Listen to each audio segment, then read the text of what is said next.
The Bisbee Family Festival pulsed under an October sunset, its streets alive with papal picado banners fluttering like confetti against the Arizona desert sky. Mariachi music wove through the air, mingling with the sizzle of carne asada and the laughter of families clustered around food stalls. Maya Torres, 38, stepped into the throng, her hands smudged with ochre paint, cradling a hand-painted mural panel, a desert bloom bursting in crimson and gold. Her dark eyes held a quiet hope, tempered by years of sketching dreams on borrowed walls. Beside her, Sophia, her 16-year-old apprentice, gripped a sketchpad filled with cactus silhouettes, her bold gaze scanning the crowd. "This place is electric, Ms. Maya," Sophia said, her voice rising over the trumpets. Maya's lips curved faintly. "Let's see if it sparks for us," she murmured. The Torres family stall stood at the festival's heart, its tables draped with serapes and piled with tamales and horchata. Maya approached, her mural panel heavy in her arms, expecting a nod or smile. Instead, her cousin Ruben, 32, held court under a string of chili-shaped lights, his flashy jacket glinting as he boasted about turning the family's old community center into a crypto art gallery. His gestures were grand, his voice drowning out the mariachi. Maya's mother, Elena, fussed over Ruben, adjusting his collar like he was the festival's star. "Hola, Mama," Maya said, her voice soft but clear, offering a tentative wave. Elena's eyes flicked up, her hand dismissing Maya with a quick flutter. "Oh, Maya, you're here," she said, turning back to Ruben's tale of blockchain masterpieces.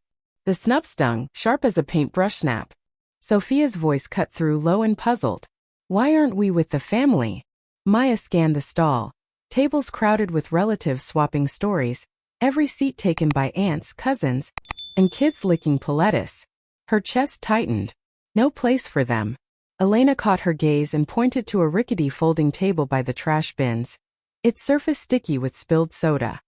"You and Sophia can sit there," she called, her tone light, as if offering a prime spot. "It's less crowded." Maya's heart sank, the mural panel's weight pressing harder. She set it against a nearby post, its desert bloom unnoticed amid plastic cups and crumpled napkins, and led Sophia to the table, its wobble a silent rebuke. A memory surged, raw and vivid. Maya, 22. In the community center, scraping her savings to repaint its peeling walls while Ruben skipped volunteer days for art fairs. Her parents, Elena and Miguel, had praised his big ideas at family dinners, their eyes gliding past Maya's blistered hands. "I've been their canvas," Maya thought, her voiceover heavy with resignation. "Restoring, painting, holding it together. But tonight, I'm just a stroke they forgot to blend."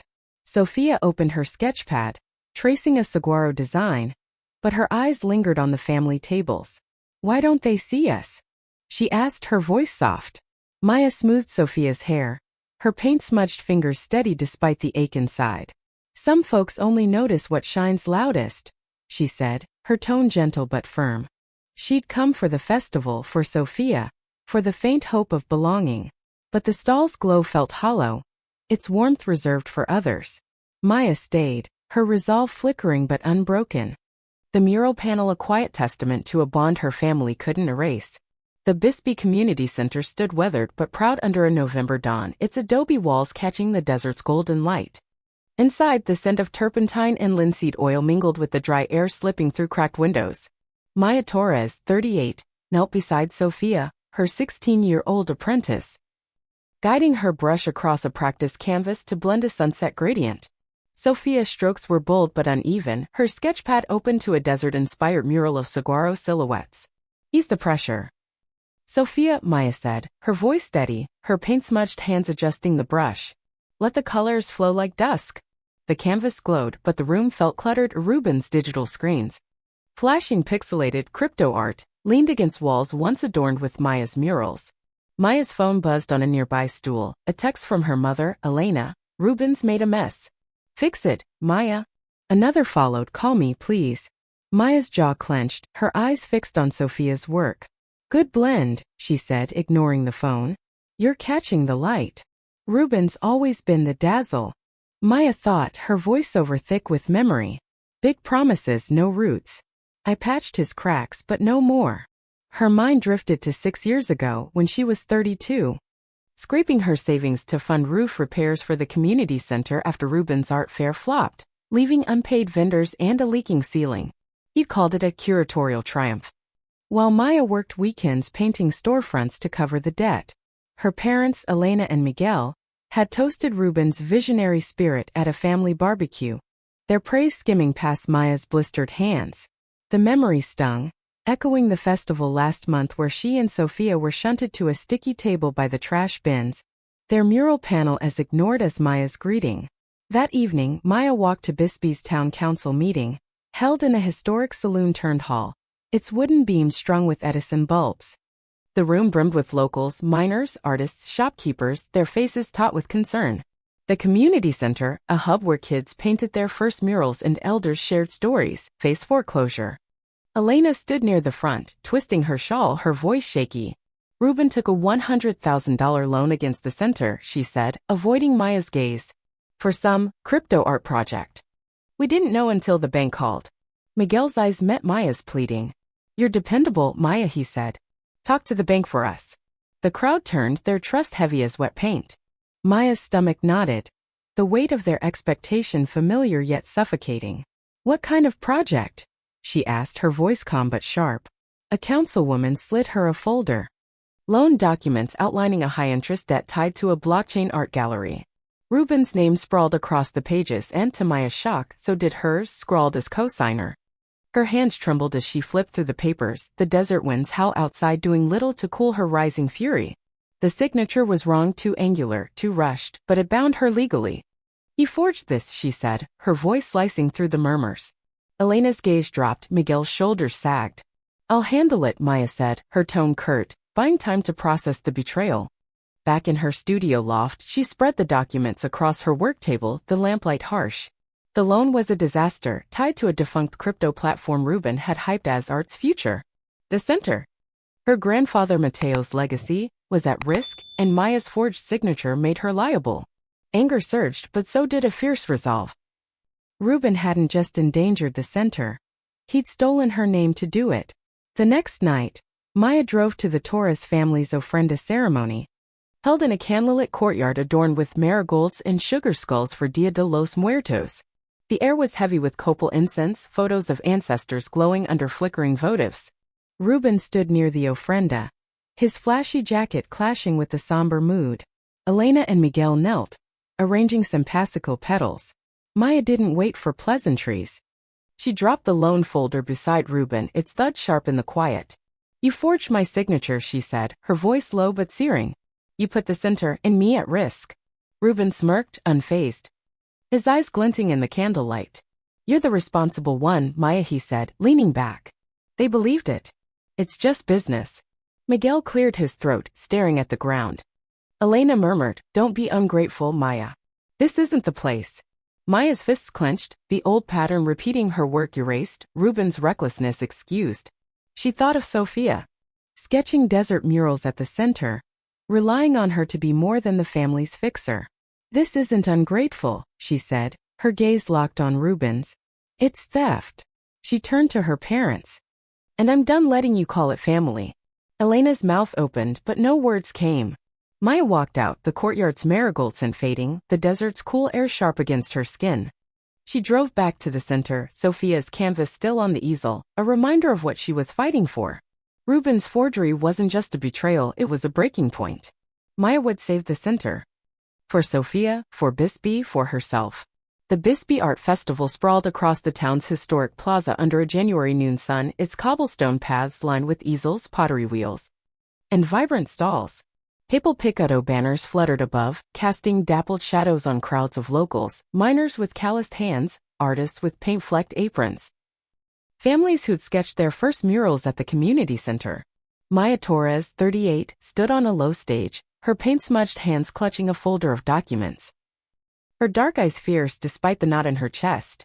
The air buzzed with anticipation as she spoke, her voice clear and unyielding, cutting through the desert breeze.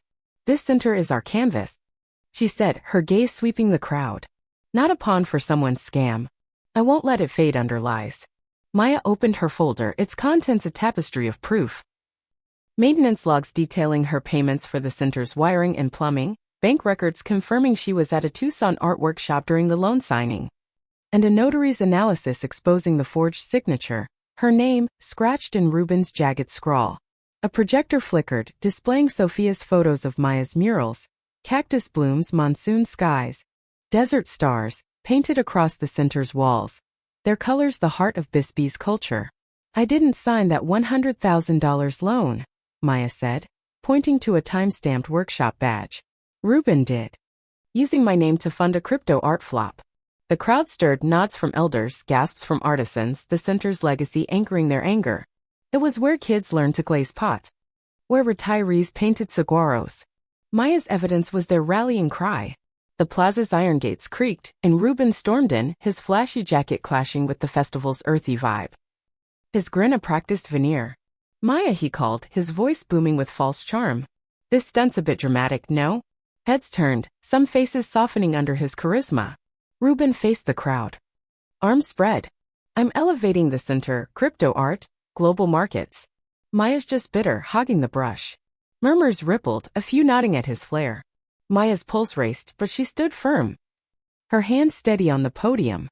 Your market, she said, her voice low but razor-sharp. You forged my name to risk our legacy for a scam. Ruben's laugh echoed, too slick. But before he could spin another tale, Sophia, 16, stepped onto the stage, her small frame defiant, clutching Mateo's old sketchbook, its leather cover worn but vivid. MS. Maya built this center soul, Sophia said, her voice trembling but fierce, holding up a sketch of a desert horizon credited to Maya's teenage hand. You can't paint over her. The crowd roared cheers, claps, a few jeers at Ruben. Sophia's photos, passed through the front row, showed Maya sketching murals at dawn, her designs the center's lifeblood. A local journalist scribbled furiously, her camera flashing. Ruben's grin wavered, his eyes flicking to the exit. Maya clicked to her final slide. A bank email voiding the loan for fraud, citing the forged signature. The plaza erupted, but the triumph was fragile. The center's unpaid utilities and taxes loomed, demanding new funds. As the festival wound down, Maya's phone buzzed with texts from her parents, Elena and Miguel. Why shame us? You're betraying family. The accusations cut, sharper than paint thinner, but Maya didn't flinch. She stayed, accepting hugs from neighbors who thanked her, their woven bracelets a stark contrast to her family's cold words. I didn't break us, she thought, her voiceover soft but resolute. I just stopped covering their cracks. Later, in the center's quiet paint room, Maya sorted through old supplies, her hands tracing a chipped easel. A paint-splattered toolbox, tucked under a shelf of dried pigments, felt oddly heavy.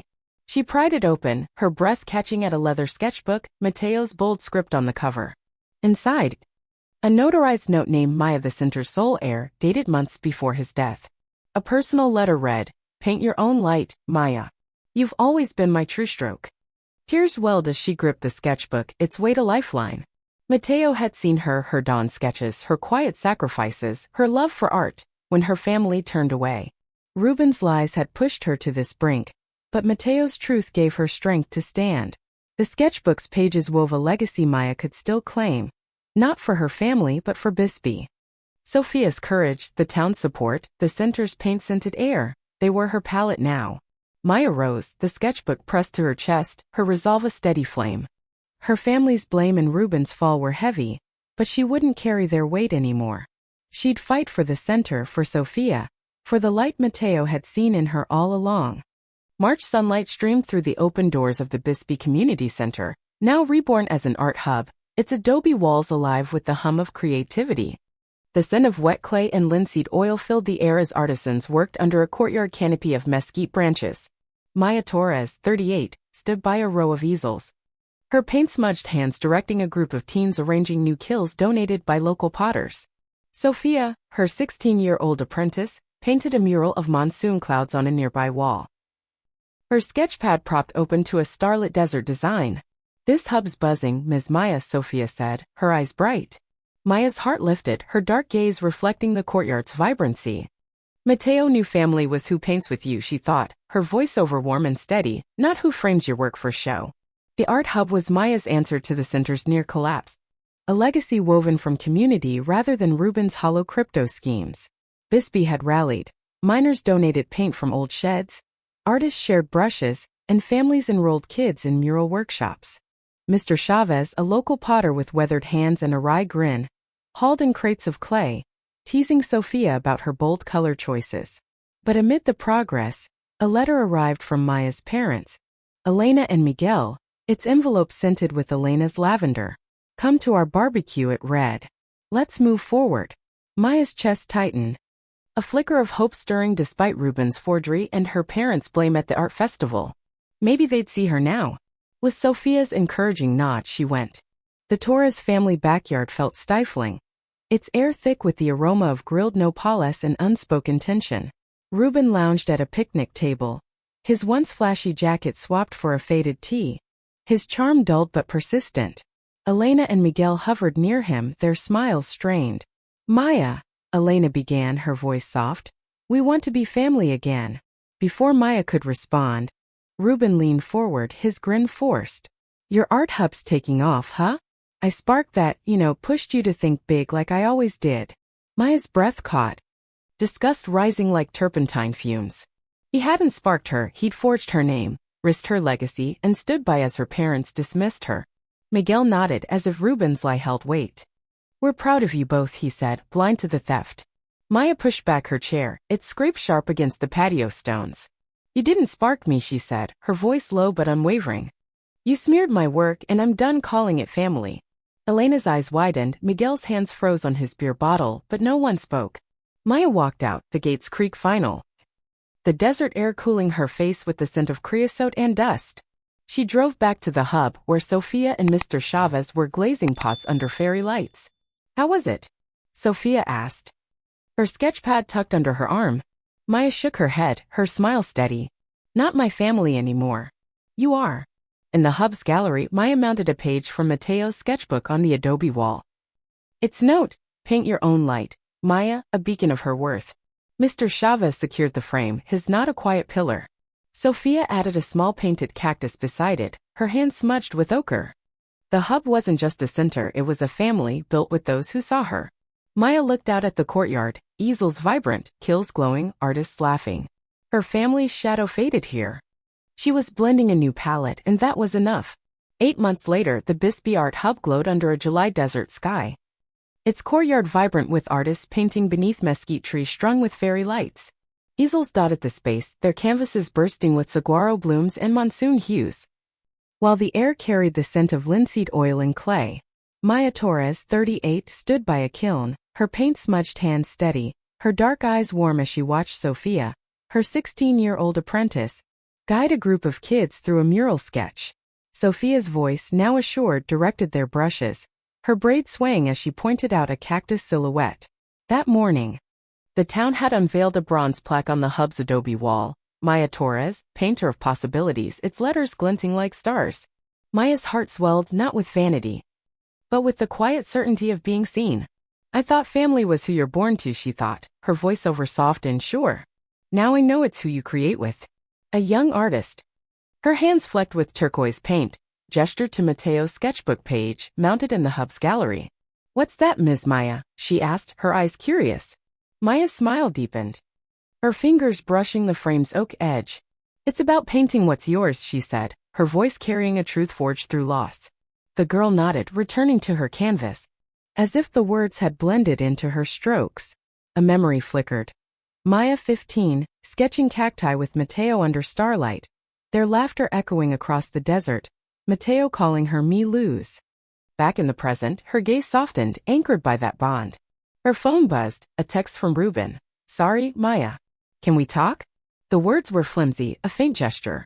She deleted it, her fingers calm, and turned to Sophia and Mr. Chavez, who was shaping a clay vase nearby. The courtyard stretched before her, murals glowing, easels vibrant, artists weaving stories under mesquite. Sophia waved, her sketchpad under her arm, while Mr. Chavez's nod was a steady anchor. Maya didn't need her family's validation anymore. Her parents' silence since the barbecue. Ruben's vague apology, they were shadows of a past she'd outpainted. She wasn't erased. She was painted. The desert breeze whispered, carrying the scent of creosote and dust.